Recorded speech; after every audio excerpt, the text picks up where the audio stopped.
Gavin had it all: success, money, recognition. But when he walked into that coffee shop for a blind date, he never expected to hear the words that would change everything. "You don't remember me, do you?" Stella was standing right in front of him, carrying memories of a past he had forgotten, but that she could never erase. And that night, he would discover that some stories don't end in high school. They just wait for the right moment to begin again. If this story touched your heart, subscribe to the channel, leave a like, and become a member for early access to upcoming stories. Also, comment where you're listening from. We love knowing we're part of your day. And if you felt it was really worth hearing, click the Worth It button too. Your gesture makes all the difference and helps us continue bringing stories that move people. Gavin Reynolds never believed in destiny. To him, life was a series of well-negotiated contracts, met deadlines, and calculated strategies.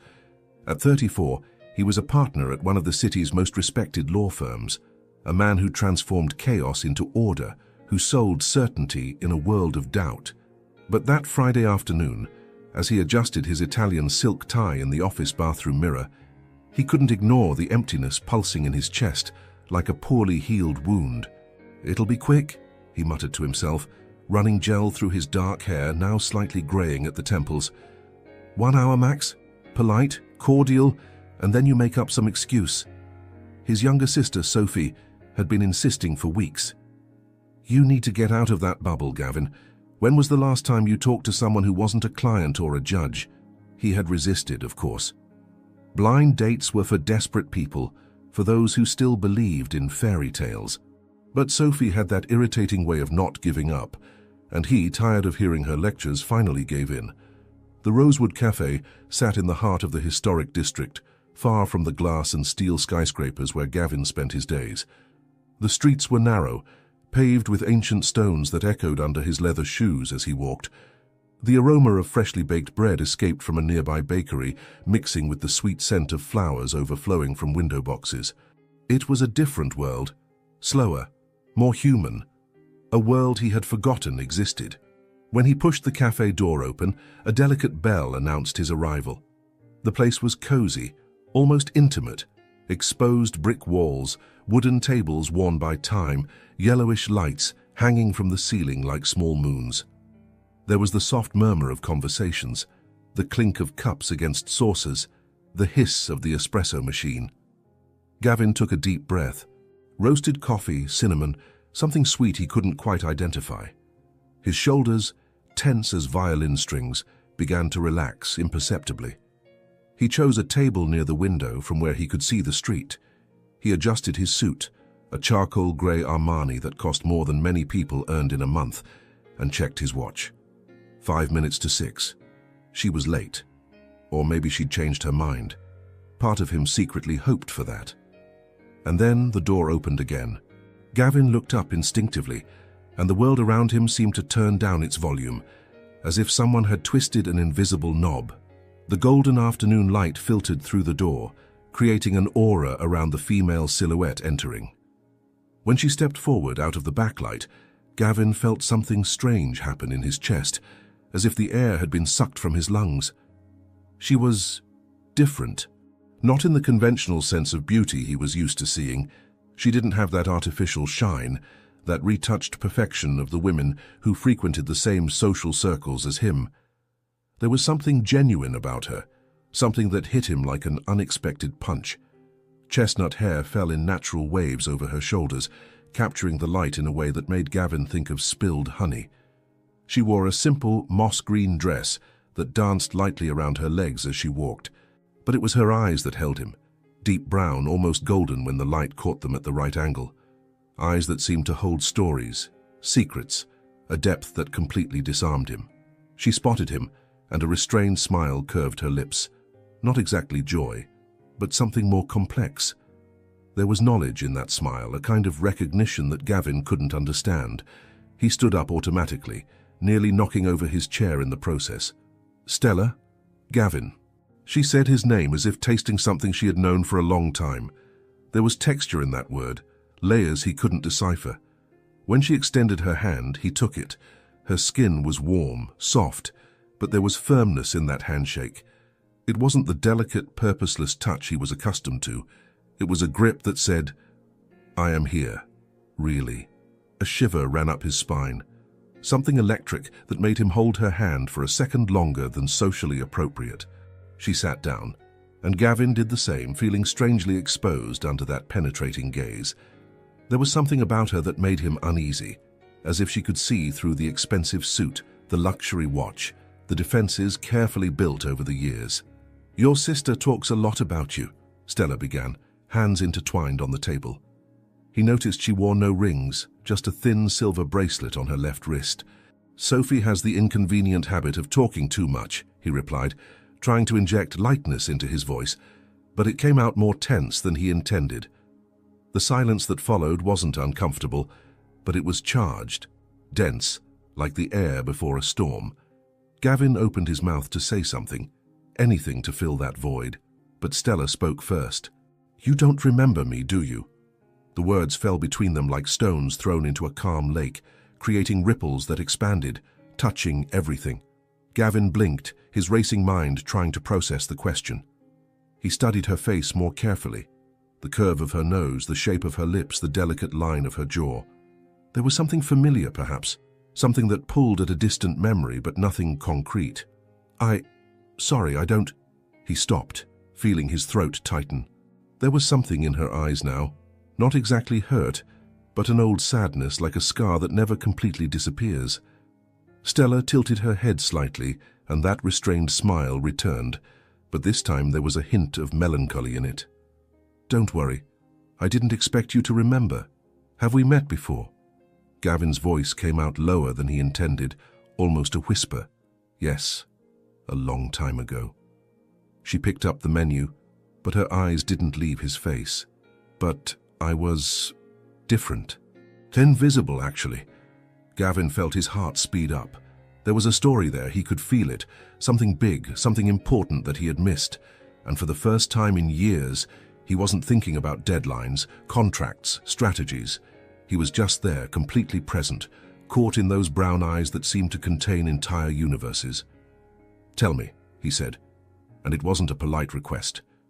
It was a necessity. Stella picked up the coffee cup the waitress had brought and wrapped her hands around it, as if seeking warmth on an afternoon that wasn't cold.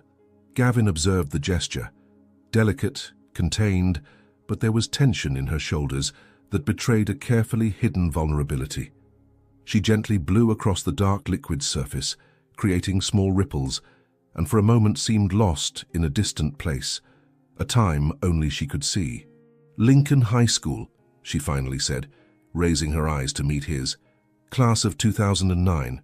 Gavin felt something contract in his chest. Lincoln High. He knew that name, of course.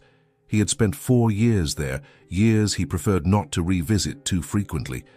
Not because they were bad, but because they represented a version of himself that no longer existed. The popular boy, the debate team captain, the one who always had a joke ready and friends around. That seemed like another life, another person. "We went to school together." He frowned, desperately trying to pull up some memory, some fragment of recognition. But there were so many faces from that time, so many people who walked those hallways. "We attended the same school," Stella gently corrected, and there was an important distinction in that choice of words. But together would be too generous. You were at the top. I was..." She paused, choosing her words carefully. "Somewhere else entirely." She placed the cup back on the saucer and took a deep breath, as if preparing to dive into deep waters. "I was Stella Morgan. Hair always disheveled because I didn't have time to fix it in the morning. Thrift store clothes that never quite fit right. The girl who arrived late because she took 2 buses to get to school."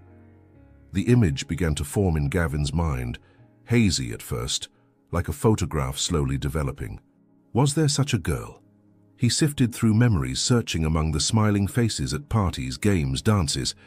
"I sat in the back of the literature classroom," she continued, her voice now having a distant quality, as if narrating someone else's life.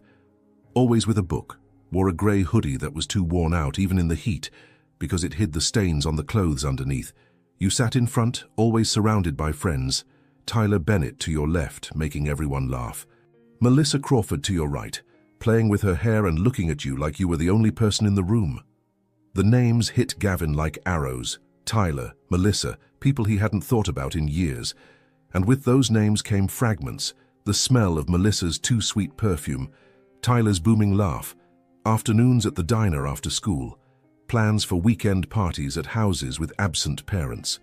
"I don't," Gavin began, but didn't know how to finish the sentence.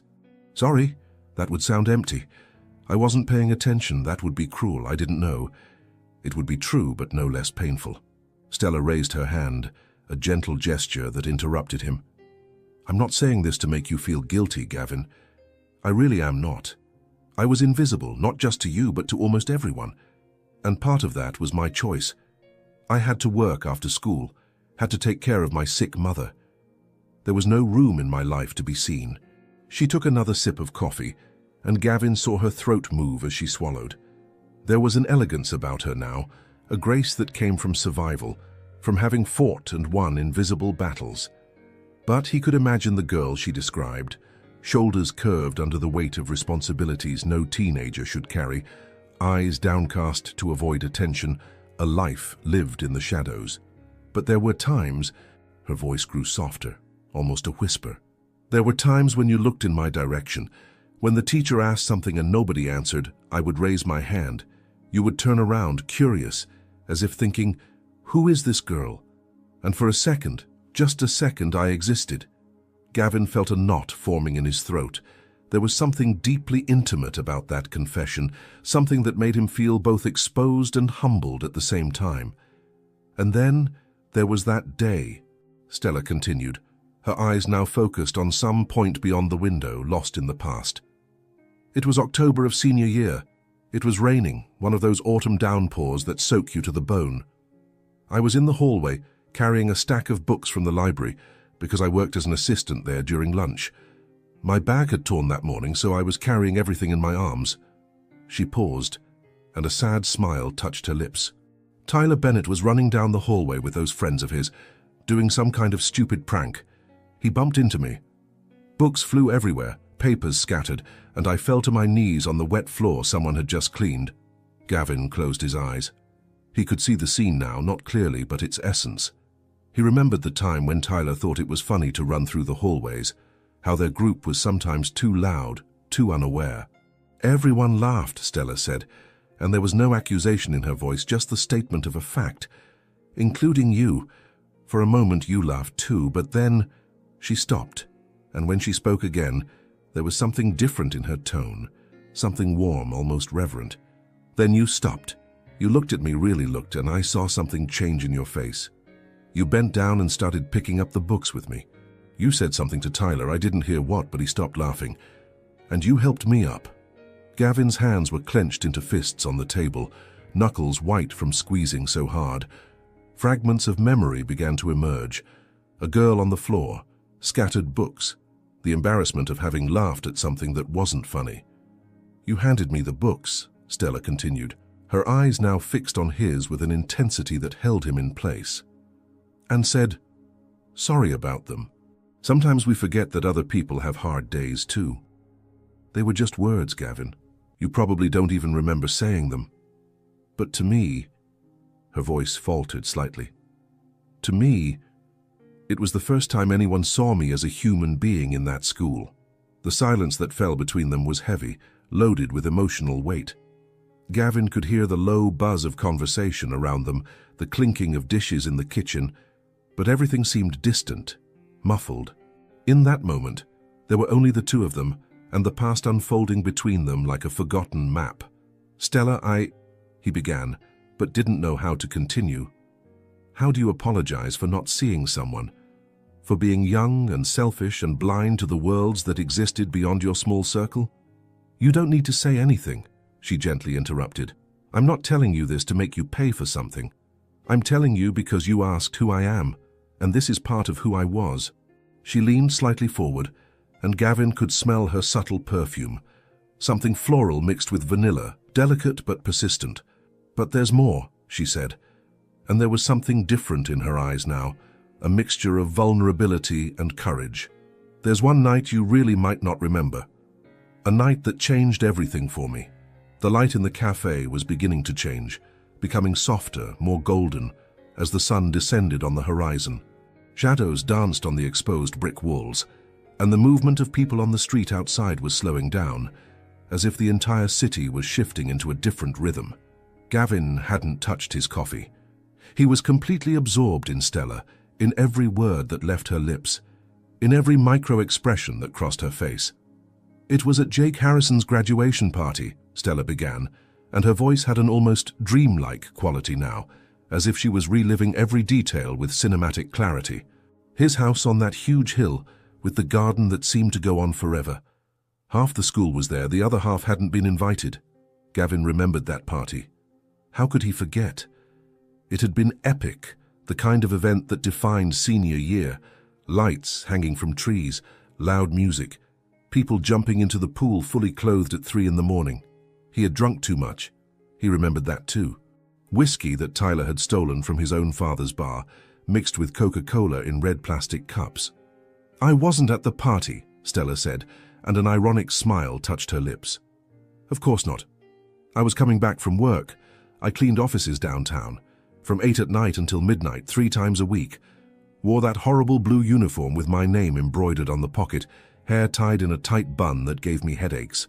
She paused to breathe, her fingers playing with the handle of her cup. Gavin noticed how elegant her hands were. Long fingers, short, clean nails, no polish. Hands that worked, that created, that sustained.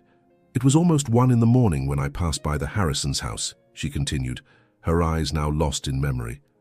"I could hear the music from down below, saw the lights through the trees. Part of me just wanted to keep going, catch my bus and go home. But there was something about that night. A curiosity, perhaps. Or loneliness. I don't know."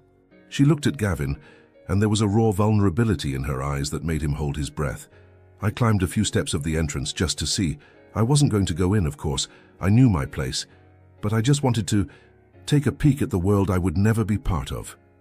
Gavin felt something tighten in his chest, a mixture of shame and sadness for that girl who had been left outside, looking in at a life she believed she could never have. "And that's when I saw you," Stella said, and her voice became softer, more intimate. "You were sitting on the front steps away from the party, alone. Your tie was loose, your dress shirt wrinkled, your hair all messed up. You had a beer bottle in your hand, but you weren't drinking, just holding it, staring into nothing." The memory began to come back to Gavin, hazy at first, but taking shape. He remembered that night, that specific moment. He had fought with Melissa, or perhaps she had fought with him. Something about attention, about him never really being present even when he was there. Her words had hit him in an unexpected way, because they were true. He was always planning the next step, the next achievement, never just existing. "I should have left," Stella continued, her eyes now fixed on his with an intensity that held him. "But you looked so lost.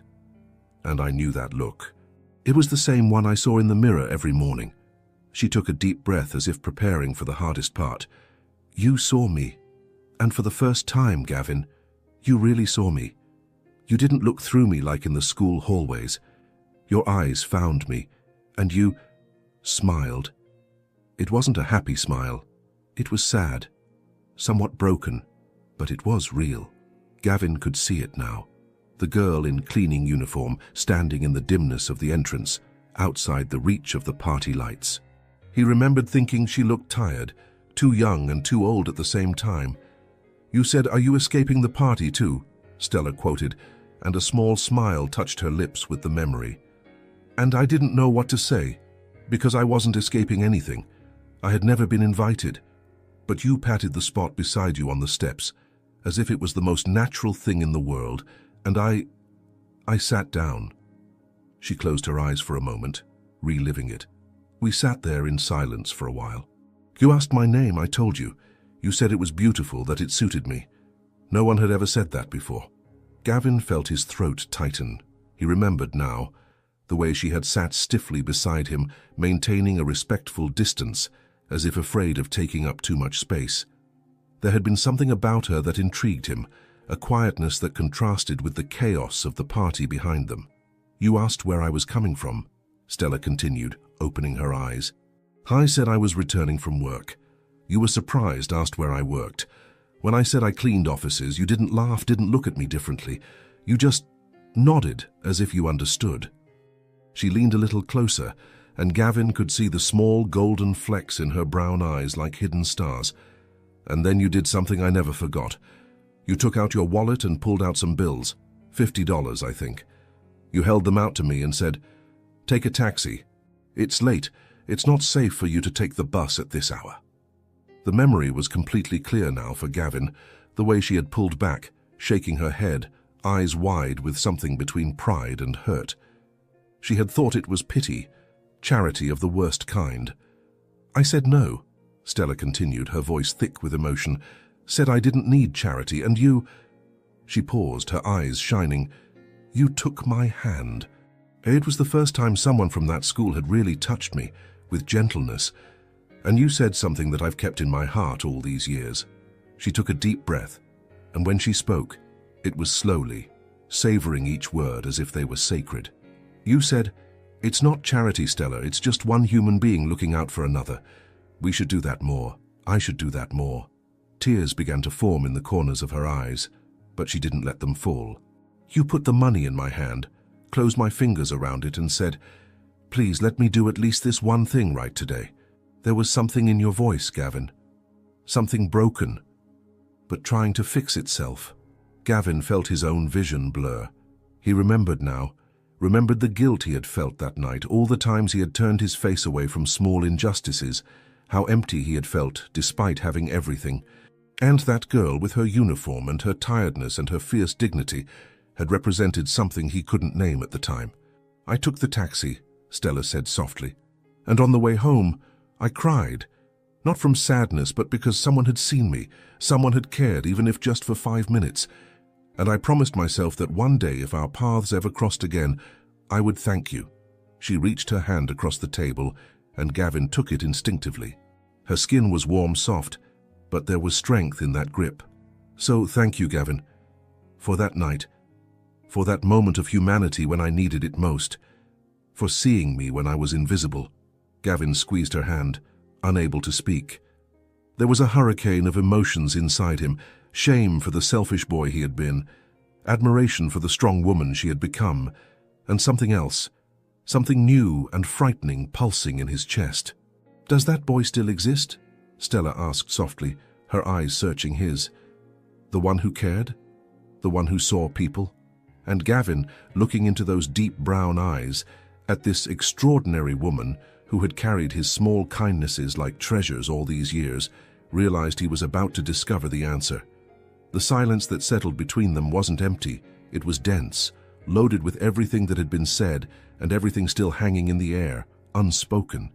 Gavin was still holding Stella's hand across the table, their fingers intertwined in a way that seemed both intimate and natural, as if their hands had known each other for years. He could feel her pulse beating beneath her skin, quick, alive, real. "I don't know if that boy still exists," Gavin finally said, his voice hoarse, lower than normal. There was a brutal honesty in those words that surprised him. "I've spent so much time transforming into something else. Someone relentless, focused, who leaves no room for weakness. I don't know what's left of him." Stella didn't withdraw her hand. Instead, she gently ran her thumb over his knuckles, a gesture so small, but one that sent waves of warmth up Gavin's arm. "Maybe he's just hiding," she said softly, "waiting for someone worth coming out for." Their eyes met, and Gavin felt something shift inside him, like tectonic plates rearranging after years of stillness. There was something in Stella's eyes, a mixture of vulnerability and strength of past and present, that completely disarmed him. All the strategies he used in boardrooms, all the masks he had perfected over the years, were useless here.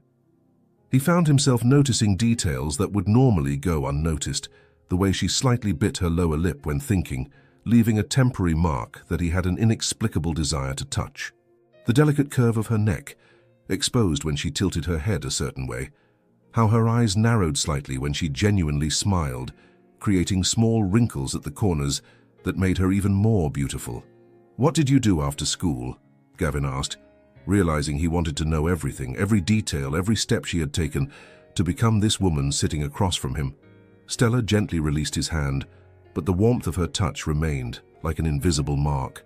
She picked up her coffee cup, already cold, but kept it between her hands as if she needed something to hold. "I got a full scholarship to the State University," she said, and there was pride in her voice. "I studied education. I wanted to be a teacher, help children like me, those who come from difficult places, those nobody sees." "And did you?" Gavin asked, leaning forward, genuinely interested. "I teach literature at a public high school on the east side of the city," she answered, and her eyes lit up in a way that made Gavin's heart tighten. "It's not glamorous. Resources are limited, salaries are low, and some days are so hard that I drive home crying. But when a student who's never read a whole book tells me they finally understand why stories matter..." She paused, a soft smile touching her lips. "In those moments, I know I'm exactly where I should be." Gavin felt something strange happen inside him, a mixture of admiration and envy. When was the last time he had felt such passion for his work? When had he woken up eager to start the day, instead of dragging himself through the routine, driven only by discipline and obligation? "And you?" Stella asked, leaning slightly forward. The movement caused the neckline of her dress to shift slightly, revealing the delicate curve of her collarbone. Gavin forced himself to keep his eyes on her face, but it was hard not to notice the way the light touched her skin. "Sophie told me you're a successful lawyer, partner at a big firm." "Yes," Gavin said, and the word came out loaded with something that seemed very much like disappointment. "Corporate law, mergers, acquisitions, litigation worth millions. It's lucrative. But it's not what makes you happy," Stella observed, and it wasn't a question. Gavin laughed, a low sound, without humor. "No, it's not." He ran his hand through his hair, messing it up in a way that made him look younger, more vulnerable. "I wake up at 5 in the morning, go to the gym, get to the office by 7, work until 8, 9 at night, go home, eat something I ordered through an app, answer a few more emails and sleep. The next day I start all over again." "That's not living, Gavin," Stella said softly. "It's just existing." The words hit him like a punch to the stomach, because they were true. He had built a life that looked impressive on paper, the expensive apartment, the imported car, the robust bank account, but it was empty. It was a beautiful shell with nothing inside. "I know," he admitted, and there was raw pain in those two words. "But I don't know how to stop. I don't know how to be different." Stella reached out again, and this time lightly touched his arm, her fingers resting on the fabric of his suit between his elbow and wrist. It was a casual, comforting touch, but Gavin felt it like electricity. "Maybe you just need a reason," she said. Their eyes met again, and the air between them changed, became thicker, more charged. Gavin was aware of every breath, of every beat of his heart, of the heat emanating from the small point where her fingers touched his arm. He wanted to move closer, wanted to close the distance between them, but there was something stronger than physical desire. There was a need to understand, to know, to be known. "Are you with someone?"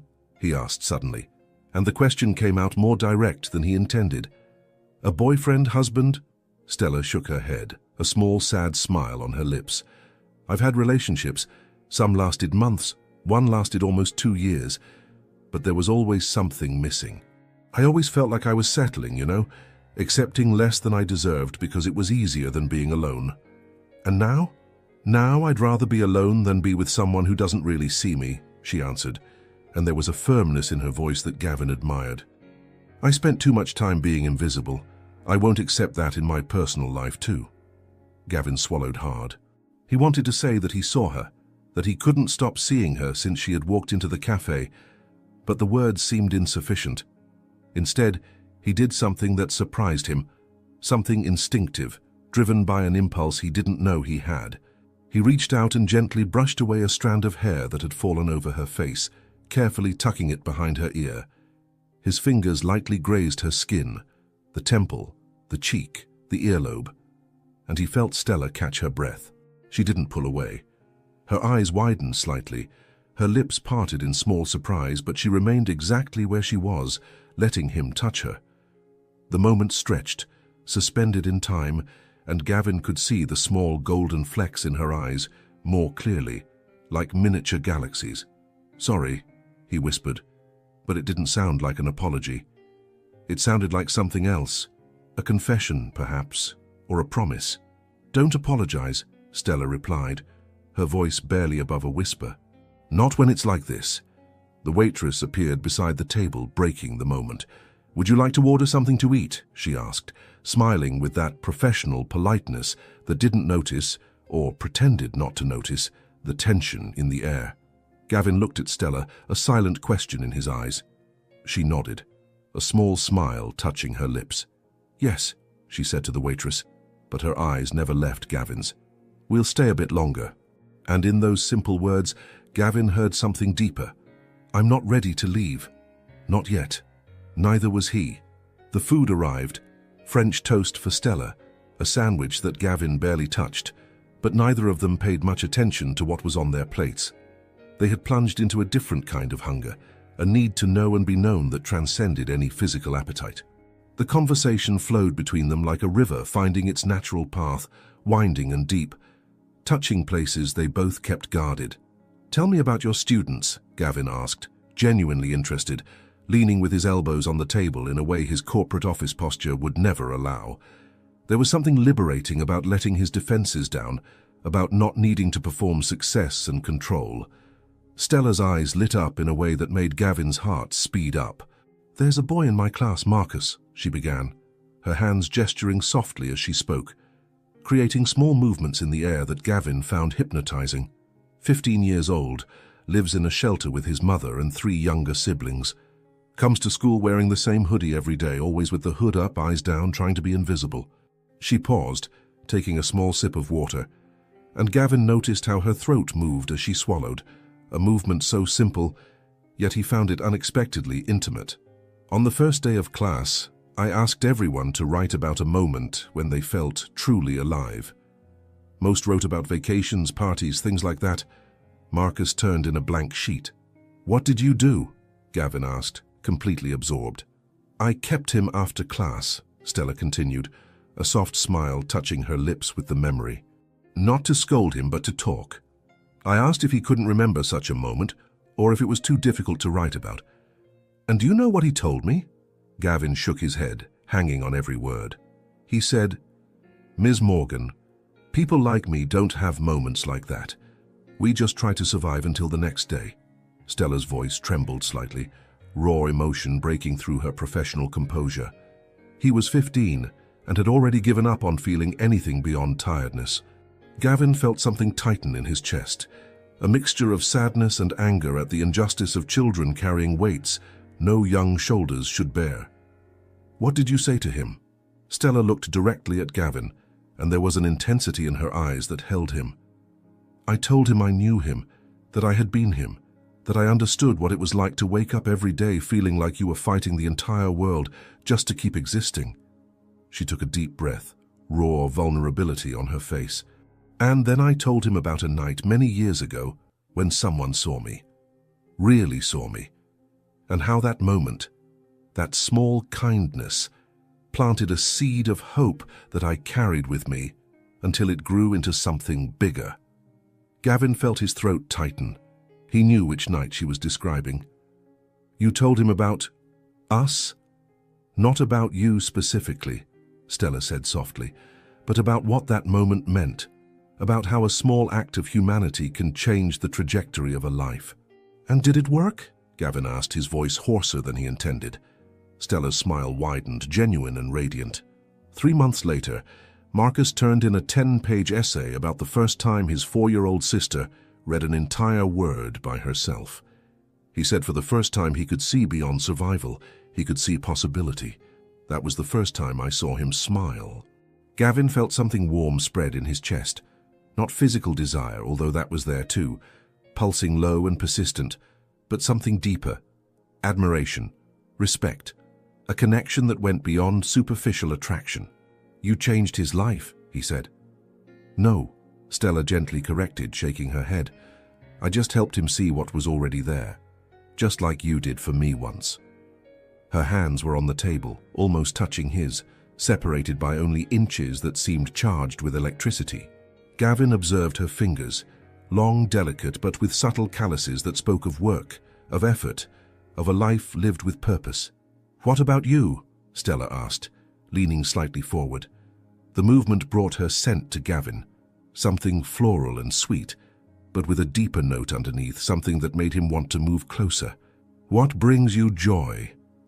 When you're not in courtrooms defending corporations, what makes your heart race?" Gavin opened his mouth and then closed it again. The question should be simple, but he realized with a shock of recognition that he had no answer. When was the last time he had done something simply because he wanted to, not because he should? When had he felt genuine joy, not just satisfaction from a case won or a bonus received? "I don't know," he finally admitted, and there was raw pain in that confession.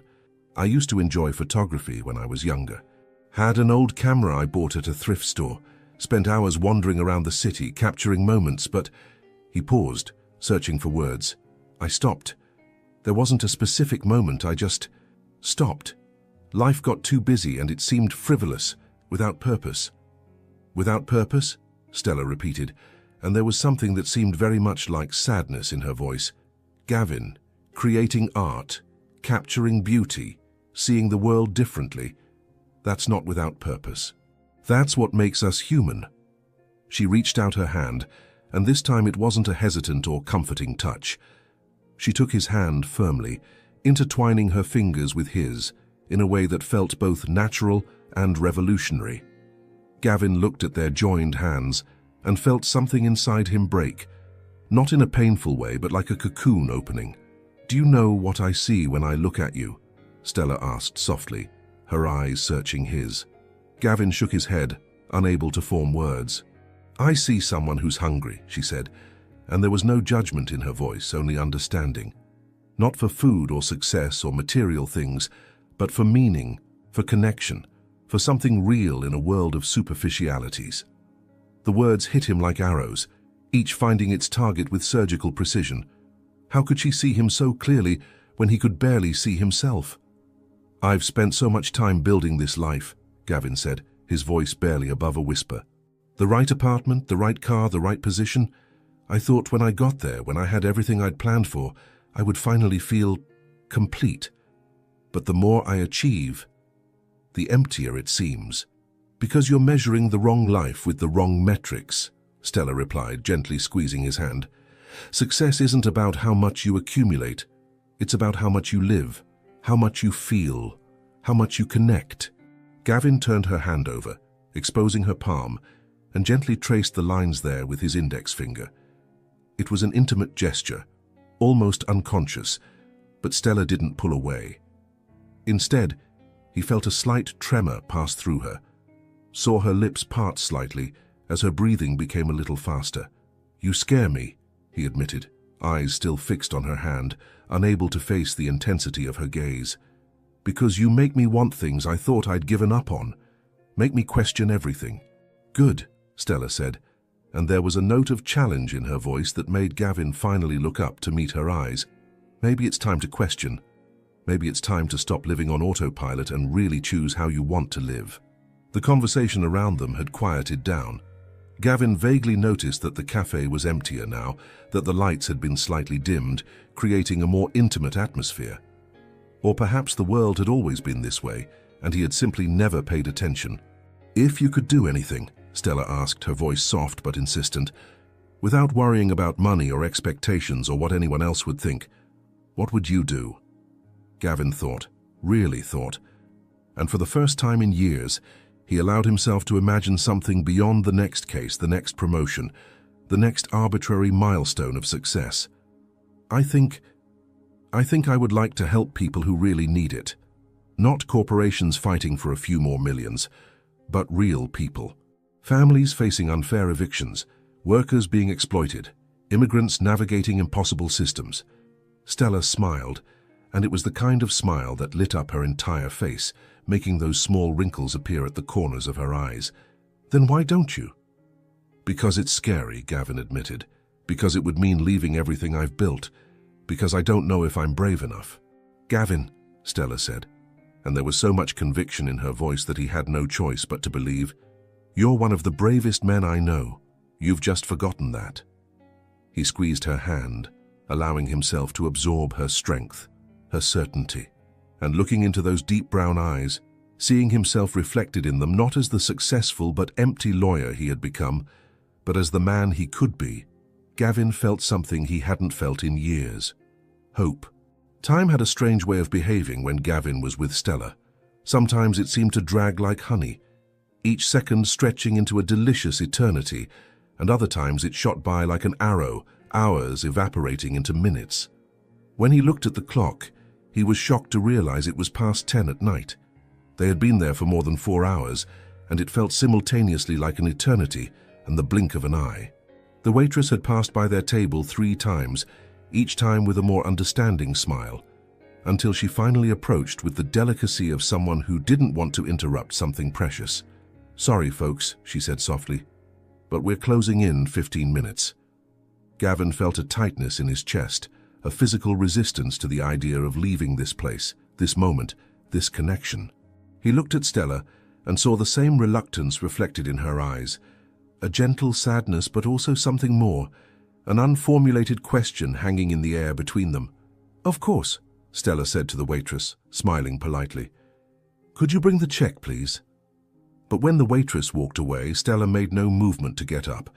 Instead, her fingers nervously played with the paper napkin on the table, folding and unfolding the corners, creating small creases that she repeatedly smoothed out. Gavin recognized the gesture. She was processing something, gathering courage to say something. He paid the bill quickly, leaving a generous tip for the waitress's patience, and then they stepped out onto the sidewalk. The night air was crisp, carrying the scent of jasmine flowers from some nearby garden, and the distant smell of rain that hadn't yet arrived. The street was quiet, only a few cars passing occasionally, their lights creating ephemeral patterns on the damp asphalt.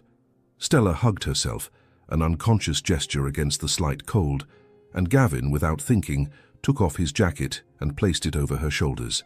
The fabric was too large, swallowing her slightly, but there was something deeply satisfying about seeing her wearing something of his, as if it were a mark, a subtle claim.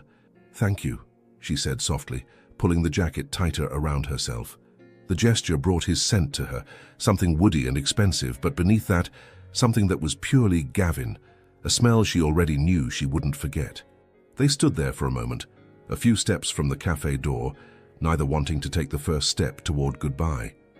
The moon was high in the sky, almost full, bathing everything in a soft silver light that made Stella's skin appear luminescent. "I almost didn't come today," Gavin suddenly admitted, the words coming out before he could censor them. There was a raw vulnerability in his voice that surprised him. "I almost cancelled 3 times. Made up excuses in my head. Too much work, too tired, blind dates never work out." Stella looked at him, eyes shining under the moonlight. "Why did you come then?" Gavin chuckled softly, a sound without humor. "Because Sophie threatened to show up at my office and physically drag me if I cancelled again. And because," he paused, searching for honesty, "because part of me was tired of saying no to everything." "I almost gave up too," Stella confessed, turning to face him completely. They were close now, just inches apart. Close enough that Gavin could see the small freckles scattered across the bridge of her nose, almost invisible under the dim light. "Actually, I was in my car, key in the ignition, ready to drive away. I sat there for 10 minutes trying to convince myself to go in." "What changed your mind?" Gavin asked, and his voice came out lower, more intimate than he intended. Stella bit her lower lip, a nervous habit that Gavin was beginning to recognize, and that made him want to reach out and touch that lip with his thumb, free it from her teeth. "I thought about you," she said simply. "About that boy on the steps. About that moment of kindness that I carried with me for so long. And I thought, what if he's still there somewhere under all that successful adult armor? What if this is my chance to finally thank you, to discover who you've become?" Gavin felt something shift in his chest, an emotion so intense it almost hurt. "And?" he asked, barely able to breathe. "Who did you discover?" Stella took a step closer, almost completely eliminating the distance between them. Gavin could feel the heat emanating from her body, could see the way her chest rose and fell with each breath, slightly accelerated. "I discovered," she said softly, her eyes searching his with an intensity that held him in place, "that boy didn't go away. He was just waiting for someone worth coming out of the shadows for.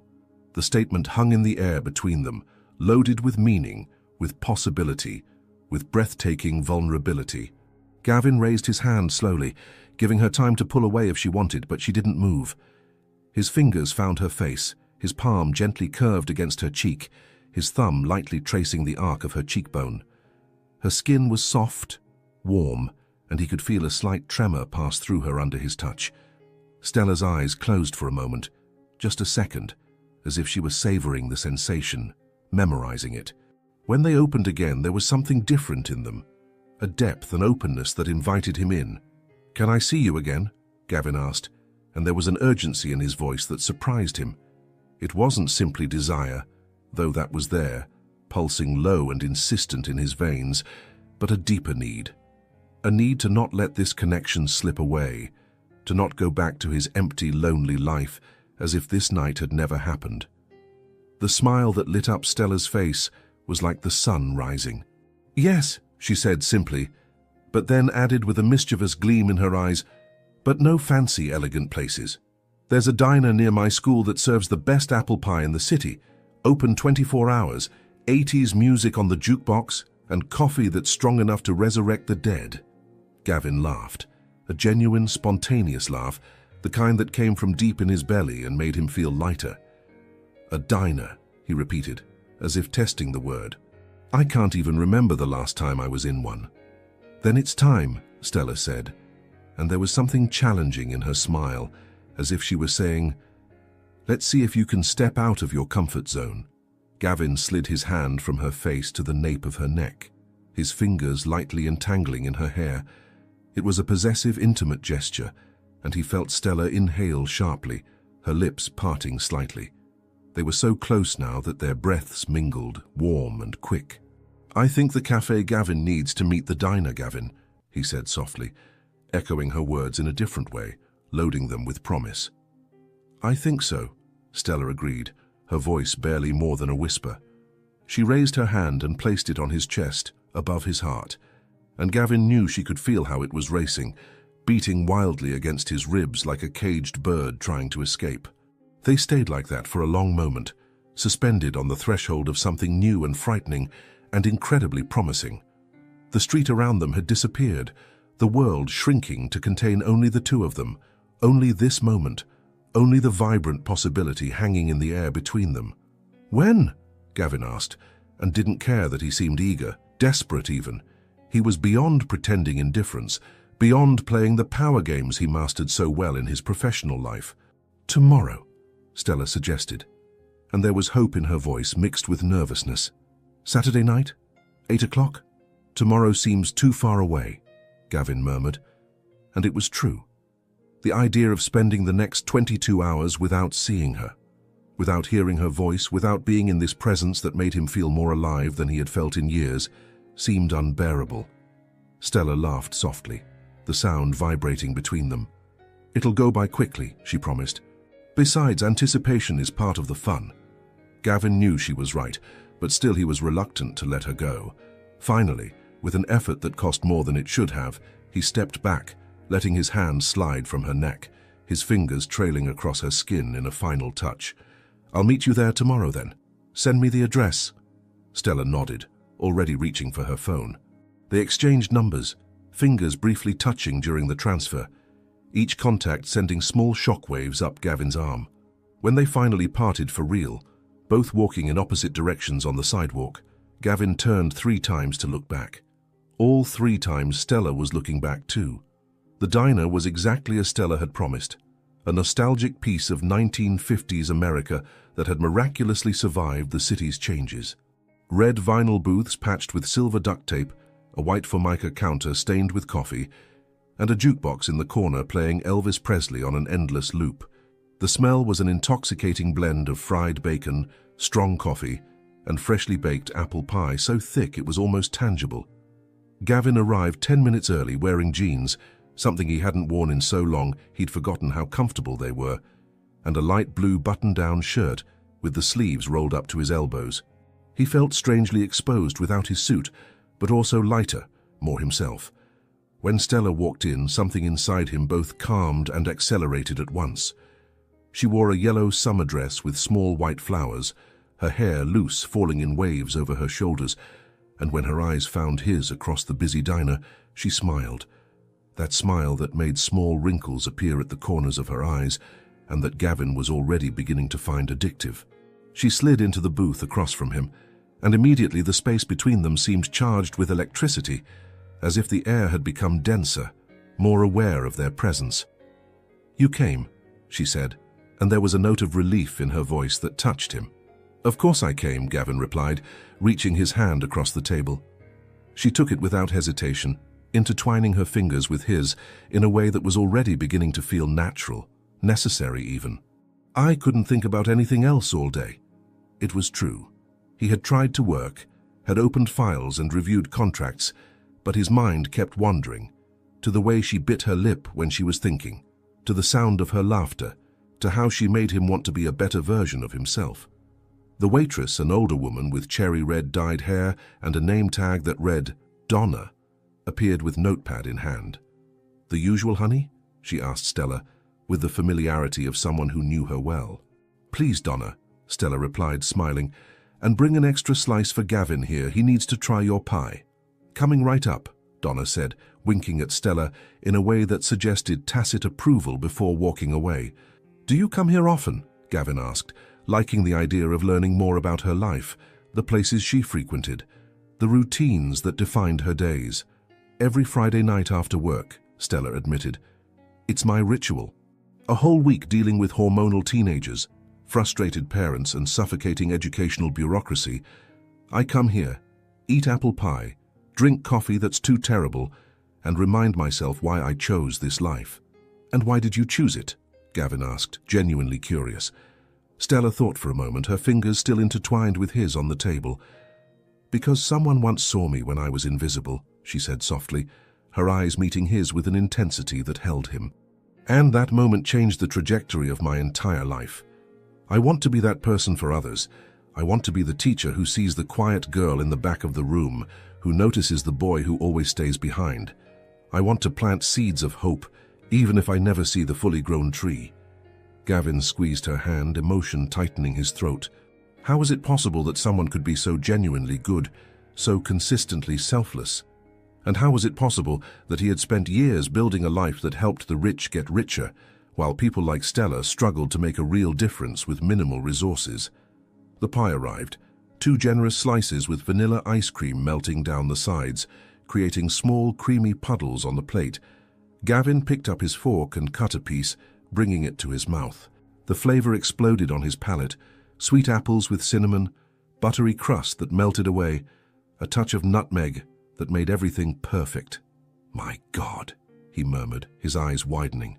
"This is amazing." Stella laughed, that musical sound that made something warm in his chest. "I told you it was the best in the city.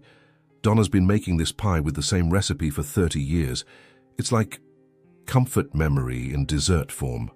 They ate in comfortable silence for a few minutes, occasionally exchanging glances and smiles. But it was the kind of silence that spoke volumes. There was no need to fill every second with words, when just being together was enough.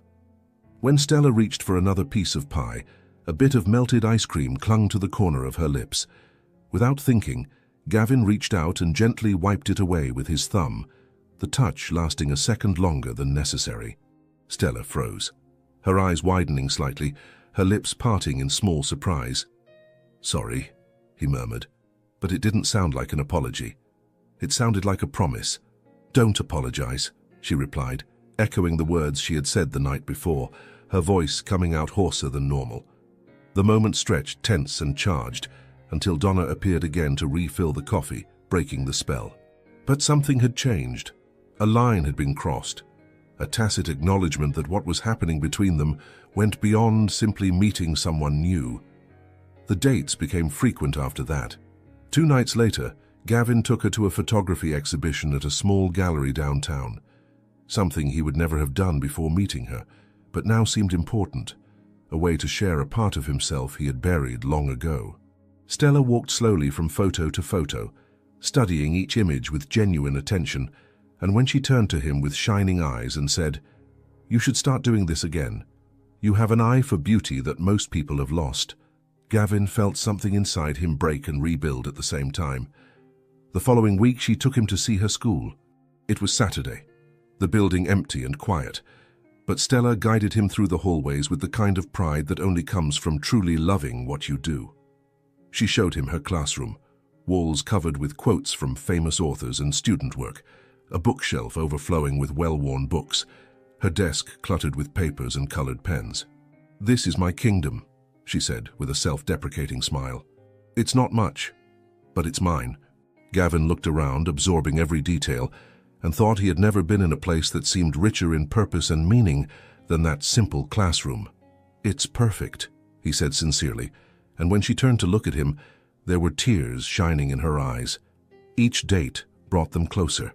The touches became more frequent, more daring, a hand on the small of her back while guiding her through a door, fingers intertwined during long walks in the park, his arm around her shoulders on a particularly cold night while waiting for her taxi. And then came the night of dinner at her apartment. Stella had insisted on cooking for him, refusing his offers to take her to sophisticated restaurants. "I want you to see how I really live," she had said. "No filters, no performance." Her apartment was small, a studio on the third floor of an old building without an elevator, but it was full of life. Books stacked on every available surface, green plants in the windows, colorful cushions on the worn couch, photos of students and friends on the walls. It smelled of spices and something sweet, baking in the oven. "Welcome to my world," Stella said, a little nervous as she closed the door behind him. Gavin gently pulled her to him, his hands resting on her waist. "Your world is beautiful," he said, and he wasn't just talking about the apartment. He was talking about everything, the way she lived, the choices she made, the person she was. They dined by candlelight at the small kitchen table, knees touching underneath, conversations flowing as easily as they always did. But there was something different about that night, an underlying tension, an awareness of each other's bodies that made each accidental touch a charged moment. When they finished eating, Stella got up to wash the dishes, but Gavin gently held her by the wrist. "Leave that," he said, his voice low. "Come here." She did, allowing him to pull her to the couch. They sat side by side, so close that there was no space between them, and Gavin put his arm around her shoulders, pulling her even closer. Stella nestled against him, her head resting on his shoulder, and for a long moment they just existed like that, breathing in sync.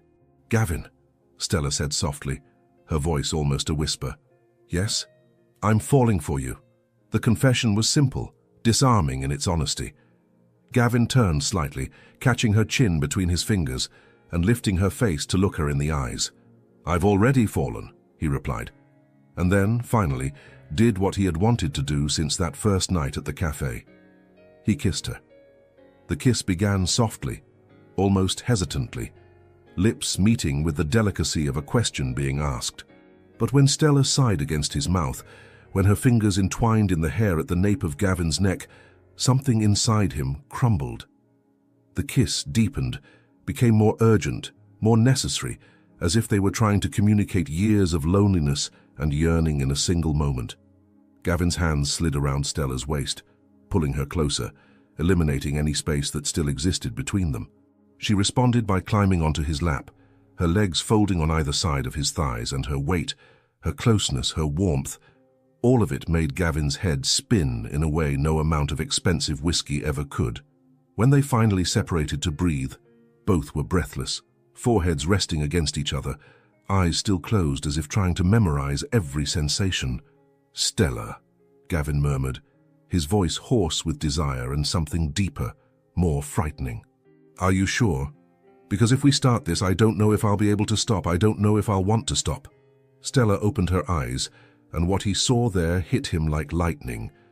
Desire, yes, but also trust, choice, a vulnerable openness that touched him more deeply than any physical touch could.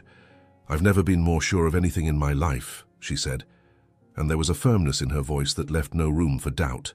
Gavin stood up, holding her easily, her hands around his neck, her legs wrapped around his waist. She was light, fitting perfectly against him, and he walked the few steps to her bed, a double bed covered with a floral comforter and soft pillows that smelled of lavender and Stella. He laid her down gently, as if she were something precious, something sacred. And to him, in that moment, she was. It wasn't just physical desire, though that pulsed intense and urgent in his veins, but it was the desire to know her completely, to be known by her, to create an intimacy that went beyond the body. Gavin knelt beside the bed, his eyes roaming her face with an intensity that made Stella's heart race.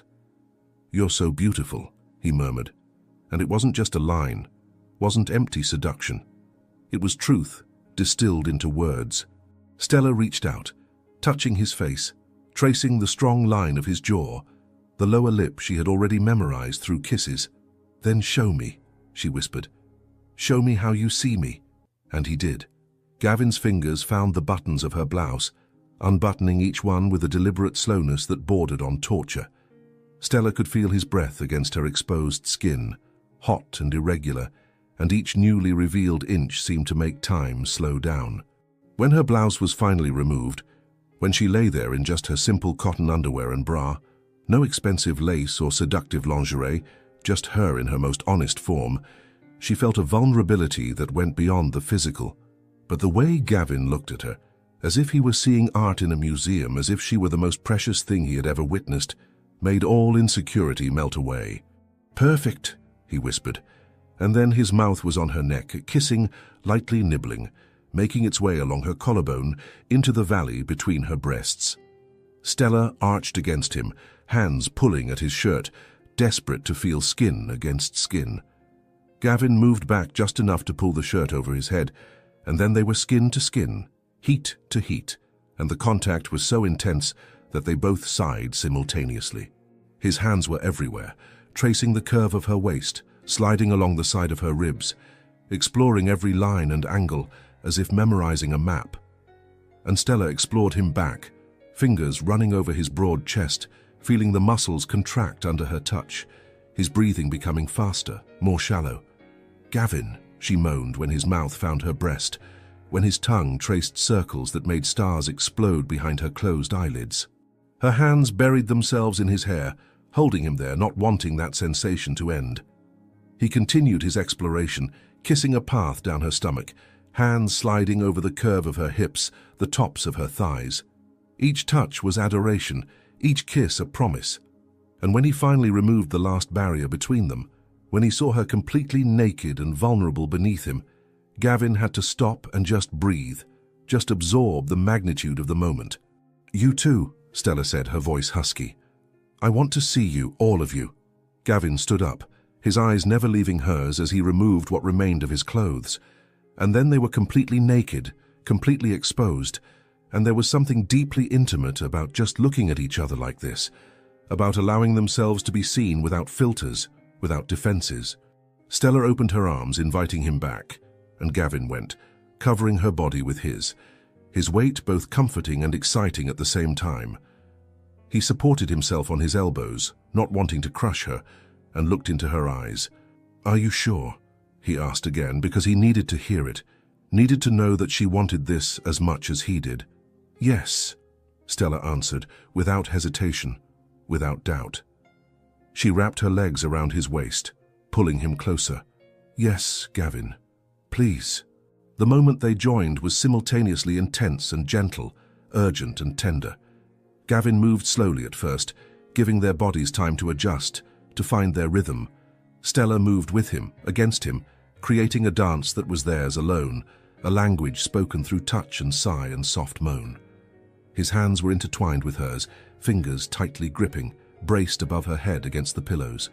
Their faces were close, breaths mingling, eyes open and fixed on each other because they both needed to see, needed to witness, needed to be completely present in that moment.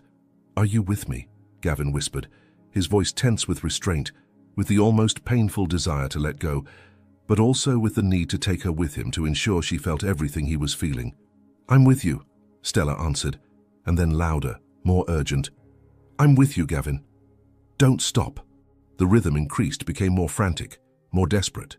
Sweat glistened on their skin, muscles trembled with effort and pleasure, and the tension built and built until it was almost unbearable.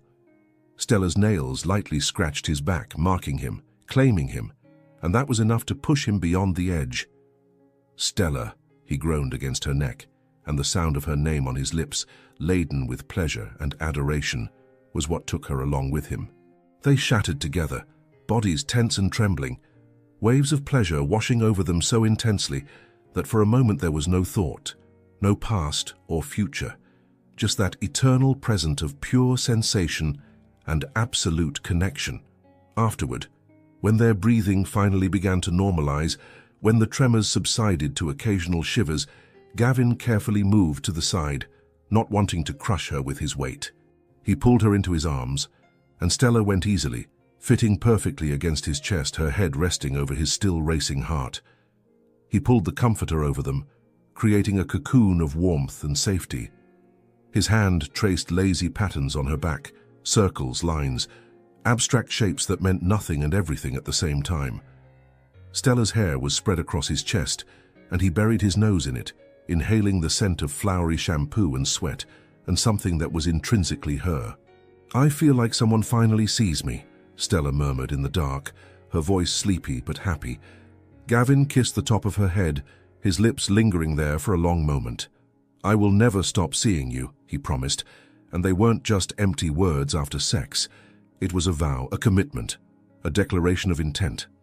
Stella raised her head slightly, looking at him in the dimness of the room. There were tears shining in the corners of her eyes, but she was smiling. "I love you," she said simply and directly, without games or strategy. "I know it's too soon to say this, I know I should wait, but I can't hold it in. I love you, Gavin Reynolds."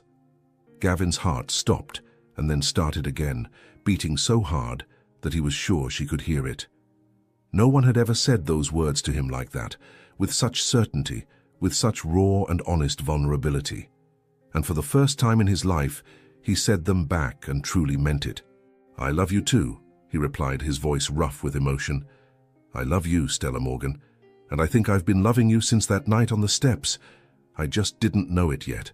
She kissed him then, soft, sweet, a kiss that didn't lead to more, but that was perfect in its simplicity. And when she nestled back against him, when their breathing began to slow toward sleep, they both knew that something had fundamentally changed. They were no longer two separate people navigating the world alone. They were an us, a together, a team. And that changed everything. The months that followed were like waking from a deep sleep.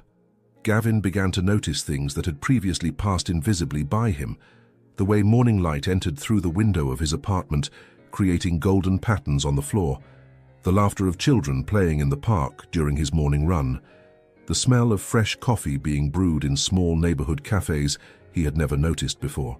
It was as if the world had gained color, texture, depth. But the deepest change was happening inside him.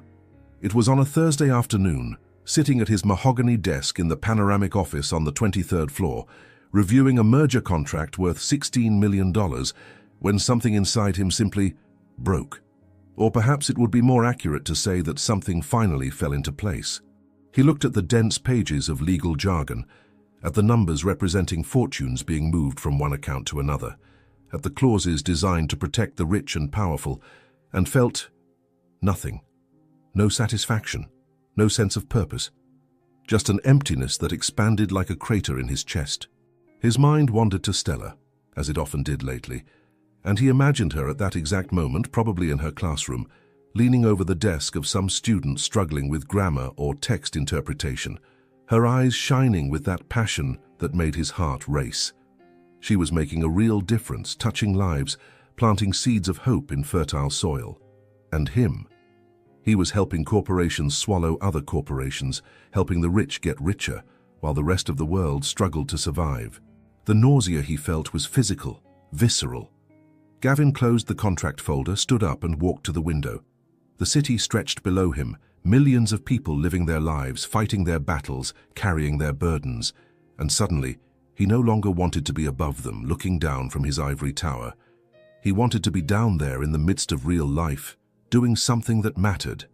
The decision, when it finally crystallized, was both terrifying and liberating. That night he went straight to Stella's apartment. She opened the door still wearing her work slacks and blouse, red-marked test papers in one hand, her hair tied in a messy bun, and the sight of her, so real, so present, so alive, made something inside him expand until it seemed his chest couldn't contain it. "Gavin?" she said, surprised but happy. "I thought you had that dinner with clients tonight." "I cancelled," he said simply, stepping in and closing the door behind him. He pulled her into his arms, burying his face in her hair, inhaling the familiar scent of flower shampoo and coffee and chalk. "I needed to see you." Stella moved back slightly, studying his face with those observant eyes that never missed anything. What happened? Gavin led her to the couch, sitting down and pulling her to sit beside him, their hands intertwined between them. "I'm leaving the firm," he said, and the words that should have sounded frightening came out laden with relief. Stella's eyes widened. "What? Gavin, are you sure? That's a huge decision." "I've never been more certain of anything," he replied, echoing the words she had said to him that first night together. "Stella, I've spent the last 10 years building a career that looks impressive on paper, but is killing me inside. I wake up every morning with a weight on my chest. I go to bed every night feeling like I've wasted another day doing things that don't matter." He squeezed her hands, trying to make her understand. "You changed something in me. You showed me there's another way to live, another way to measure success. And I can't keep pretending it's all okay, that money and prestige are enough when I know they're not." Tears shone in Stella's eyes, but she was smiling. "What are you going to do?" Gavin took a deep breath, and for the first time in years felt genuine excitement running through his veins. "I'm going to open my own practice. Legal services for low-income families, pro bono cases, helping people who really need it but don't have the resources to pay expensive lawyers. It will mean less money, long hours, difficult cases that I might lose more than win." He paused, his eyes searching hers. "But it will mean waking up every morning knowing I'm doing something that matters." Stella kissed him then, deep, passionate, a kiss that said more than words ever could. When they separated, she was really crying now, tears flowing freely down her face. "I'm so proud of you," she whispered, "so incredibly proud." The following weeks were a whirlwind. Gavin handed in his resignation letter, facing disbelief and even hostility from some of the older partners who saw his decision as betrayal. He sold his expensive apartment and moved to a smaller, more modest place, saving the difference to invest in his new practice. Stella was by his side every step of the way. She helped him find a small office in a working-class neighborhood, paint the walls a welcoming shade of light blue, assemble second-hand furniture they bought at thrift stores. They worked side by side late into the night, laughing when something went wrong, celebrating each small achievement with cheap pizza and tight hugs. On the day of the official opening, Gavin was nervous in a way he had never been in corporate courtrooms. There was only a small ad in the community newspaper, a simple sign in the window, but that was all he needed. This was real. This mattered. His first client was a woman named Rosa, 52 years old, working 3 jobs to support 4 grandchildren after her daughter had died of an overdose. She was facing unfair eviction, the landlord wanting to remove her to sell the building to developers. Rosa entered the office with shoulders bent by the weight of the world, tired eyes that had seen too much pain, too much injustice. And when Gavin said he would help her, that he would fight for her without charging anything, because that's what decent people do for each other, she cried. "Why are you doing this?" she asked through her tears. "You don't even know me." Gavin thought of Stella, how she dedicated her life to helping children society had forgotten. He thought of that night on the steps many years ago, how a small act of kindness had planted a seed that kept growing. "Because everyone deserves to be seen," he said simply. "Everyone deserves to have someone on their side." The case took 3 months. Gavin worked tirelessly, researching precedents, building arguments, using every skill he had honed in corporate courtrooms, but now applying them on behalf of someone who really needed it. And when the judge finally ruled in Rosa's favor, when she hugged him so tightly he could barely breathe as she sobbed with relief against his shoulder, Gavin felt something he had never felt in any of his multi-million-dollar corporate victories. He felt like he had made a real difference, that his life had purpose, that he mattered in a way that transcended bank accounts and impressive titles. That night, he took Stella to dinner at the diner, their place now, loaded with memories and meaning. They sat in the same booth where they had sat on their first date, and Gavin took her hands across the table. "You saved me," he said, his voice rough with emotion. "Saved me from a life that looked good on the surface, but was empty inside. You showed me there's another way, a better way." Stella shook her head, squeezing his hands. "No, Gavin. I just helped you remember who you always were. That boy on the steps who cared, who saw people. He never went away. He was just waiting for the right moment to come back." They looked at each other across the table, across all the months they had shared, across all the changes and growth and transformation. And Gavin knew, with a certainty that went down to his bones, that he wanted to spend the rest of his life with this extraordinary woman. He wanted to wake up beside her every morning. He wanted to face challenges with her, celebrate victories with her, build a life that mattered with her by his side. He wanted everything, and for the first time in his life he wasn't afraid to admit it. A year had passed since that first night at the Rosewood Cafe. 365 days that had completely transformed Gavin's life in ways he never could have imagined. He was no longer the empty corporate lawyer who entered blind dates without hope. He was a man who woke up every morning with purpose, who saw the world in vibrant colors instead of shades of gray, who loved deeply and was deeply loved in return. It was Friday night, Stella's sacred pie night at the diner, but this time Gavin had arrived earlier, much earlier. He was sitting on the red vinyl bench, his hands trembling slightly as he rotated the small velvet box in his pocket, checking for the 10th time that it was still there, that it was real, that he really was about to do this. Donna, the cherry red-haired waitress who had witnessed the evolution of their relationship over the months, slid into the booth across from him with a knowing smile. "So today's the big day, huh, honey?" Gavin nodded, unable to trust his voice. He had faced intimidating judges, aggressive lawyers, high-pressure situations that would have made most people crumble. But nothing, absolutely nothing, had made him as nervous as this moment. "She's going to say yes, you know," Donna said gently, placing a wrinkled hand over his. "That girl loves you in a way you rarely see. It's the kind of love that makes this old, cynical heart believe in happy endings again." Gavin smiled, squeezing her hand with gratitude. "I just want to do this right. She deserves something perfect." "Honey," Donna said with wisdom acquired over decades of serving coffee and listening to life stories, "perfect isn't about expensive places or grand gestures.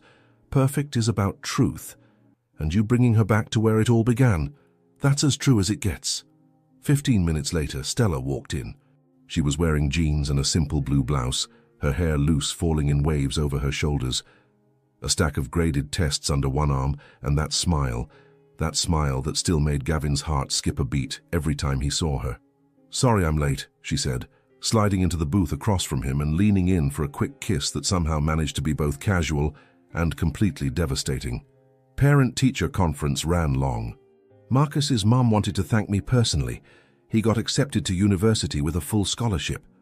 Her eyes were shining with pride, and Gavin felt that familiar wave of admiration and love wash over him. She cared so much, invested so much of herself in her students, and each of their victories was her victory too. "That's amazing, love," he said sincerely, taking her hand across the table as they always did. "You changed that boy's life." "We changed it," Stella corrected, squeezing his fingers. "You spent hours helping him with the application process, remember? Reviewing his essays, advising him on financial aid." It was true. Over the past months, their lives had become so completely intertwined that it was hard to say where one ended and the other began. Stella's students often appeared at Gavin's office seeking legal advice for their families. Gavin's clients often had children whom Stella knew or had taught. They had become a team, facing life side by side. Donna brought the usual slices of apple pie without them having to order, winking at Gavin in a way that made Stella look between them with playful suspicion. "What's going on?" she asked, biting her lip in a way that still made Gavin want to pull her into his arms. "You two are acting strange." Gavin took a deep breath. It was now or never. "Stella," he began, and his voice trembled slightly, betraying his nervousness.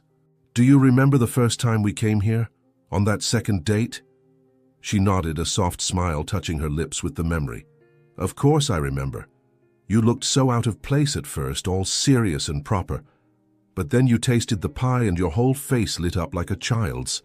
You told me that night that the cafe Gavin needed to meet the diner Gavin, he continued, his eyes never leaving hers.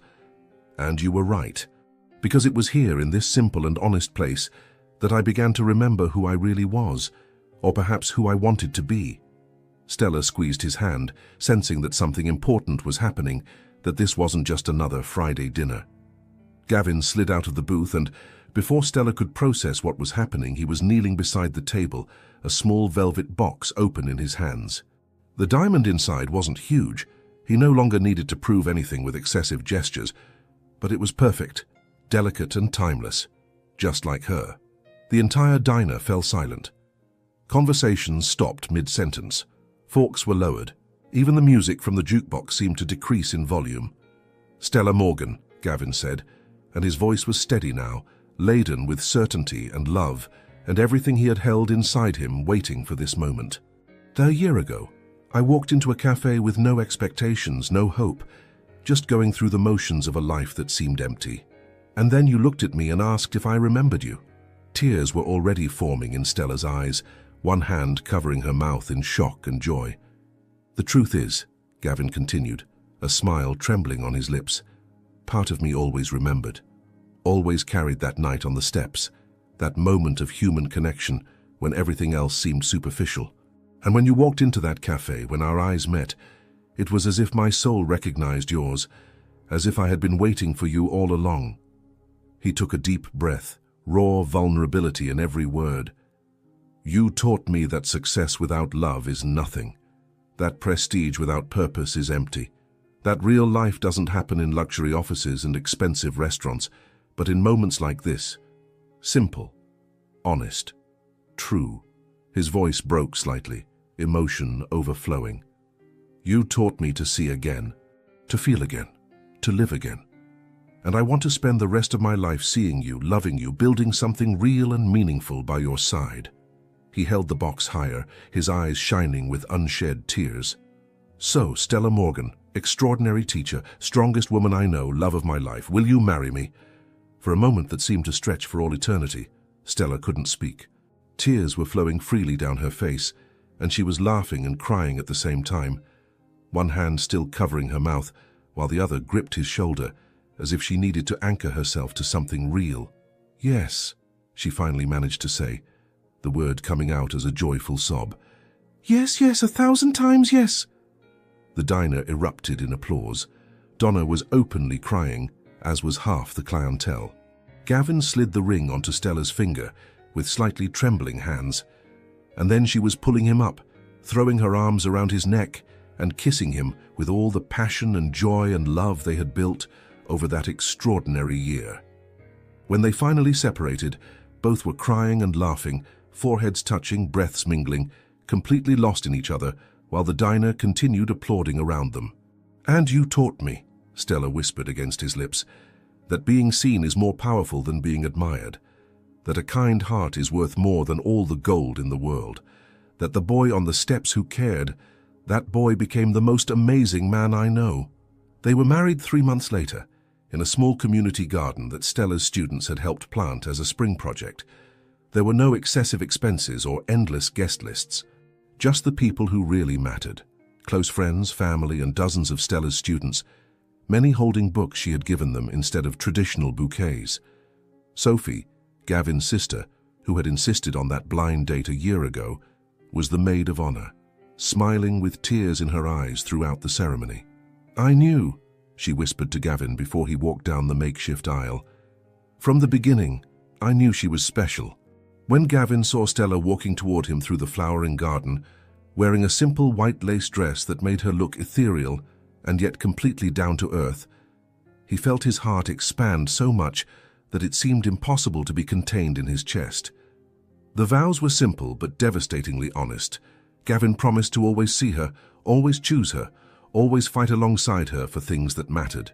Stella promised to be his light when darkness threatened, his strength when he faltered, his home wherever life took them, And when the officiant finally said, "You may kiss the bride," Gavin pulled Stella into his arms and kissed her with all the gratitude and love and joy that a human soul could contain. The party was at the same diner, Donna refusing to accept payment and instead serving apple pie to all the guests. Marcus, the student Stella had helped, gave a speech that left not a dry eye in the place, talking about how Miss Morgan had saved his life by refusing to let him be invisible. "And then," Marcus said, looking at the newlywed couple with reverence, "she found Mr. Reynolds, who also believes in seeing people, and now they're changing the world together, one life at a time." Late that night, when the guests had departed and they were finally alone in the small apartment they now called home, Gavin held Stella in his arms and looked into her eyes, those deep brown eyes that had seen him when he was lost, that had loved him when he was broken, that had guided him back home. "Thank you," he whispered, kissing her forehead softly. "For what?" Stella asked, confused. "For not giving up on that boy on the steps," Gavin replied, his voice rough with emotion. "For seeing something in him that was worth keeping even when no one else did." Stella smiled, that smile that still made time stop. "He was always worth it," she said simply. "He just needed someone to remind him of that."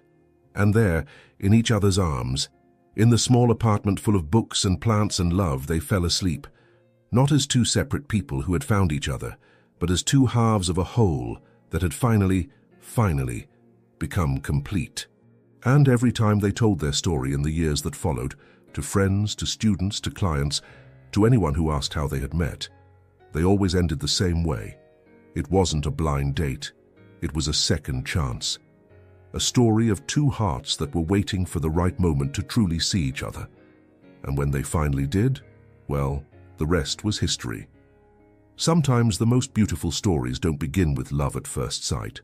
They begin with recognition, with someone finally being seen after years of invisibility. Gavin and Stella proved that it's never too late for a second chance, that true success isn't measured in money or prestige, but in the ability to truly love and be loved. They discovered that being seen is more powerful than being admired, and that a single moment of kindness can echo through the years, transforming not just one life, but two. In the end, the question isn't whether you'll be remembered, but whether you'll have the courage to remember, to truly see the people around you before it's too late. And you? Who have you failed to see today? If this story touched your heart, subscribe to the channel, leave a like, and become a member for early access to upcoming stories. Also comment where you're listening from. We love knowing we're part of your day. And if you felt it was really worth hearing, click the Worth It button too. Your gesture makes all the difference and helps us continue bringing stories that move people.